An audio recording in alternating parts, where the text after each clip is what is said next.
Diabetic food এই রোগটা সম্পর্কে অনেকেই জানতে চান। তো যাদের ডায়াবেটিস আছে তাদেরই ডায়াবেটিক ফুড আক্রান্ত হবে, এটাই স্বাভাবিক। আপনারা জেনে অবাক হবেন যে ইন্টারন্যাশনাল ডায়াবেটিক ফেডারেশন 2024-এর ডাটা অনুযায়ী বাংলাদেশে 13.9 মিলিয়ন অর্থাৎ 1,30,00,000 মতো লোক ডায়াবেটিসে আক্রান্ত।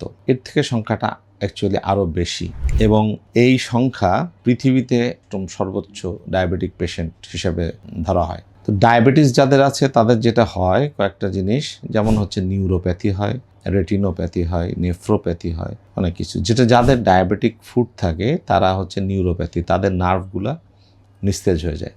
নার্ভ যখন নিস্তেজ হয়ে যায় তখন তারা যখন হাঁটা চলা করে ব্যথা পেলে তারা বুঝতে পারে না যে এই ব্যথা, বুঝতে পারে না। তখন অ্যাকচুয়ালি দেখা যাচ্ছে ব্যথা পাওয়ার কারণে একটা ইনজুরি হয়ে গেল।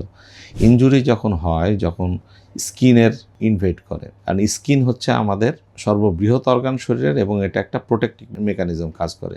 কি কি কাজ করে? যাতে একটা হচ্ছে যে টু প্রিভেন্ট ইনফেকশন বা পানি লস হয়ে যাওয়া, এটা প্রিভেন্ট করে। তো ইনফেকশন যখন ইনভাইট করে, আপনারা জানবেন যে যাদের ডায়াবেটিস থাকে তাদের ইনফেকশনও বাড়ে, আবার যাদের ইনফেকশন বাড়ে তাদের ডায়াবেটিসের রক্তে গ্লুকোজের মাত্রাটাও বেড়ে যায়। তাহলে এটা একে অপরের সম্পূরক, একজন আরেকজনকে বাড়ায়। তাহলে এই প্রসেসটাকে থামাতে গেলে আমাদেরকে আর্লি চিকিৎসকের পরামর্শ নিতে হবে।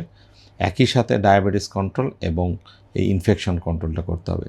না হলে যে ড্রেডলি কমপ্লিকেশনগুলো হয় ডায়াবেটিক ফুডের, সেগুলো আপনারা দেখতে পারেন। আমার দীর্ঘ 23 বছরের সার্জিক্যাল এক্সপিরিয়েন্স থেকে আমরা বলি যে অবহেলার কারণেই আপনার রোগটা বাড়তে থাকে, এবং আপনার এর সাথে সাথে আপনার খরচও বাড়তে থাকে, এটা সামাজিক অবস্থানও খারাপ হতে থাকে, এবং তার প্রোডাক্টিভিটি কমে যায়। তো আমাদেরকে অ্যাওয়ার হইতে হবে যাতে আমরা এই ডায়াবেটিক ফুড হওয়া থেকে রক্ষা করতে পারি।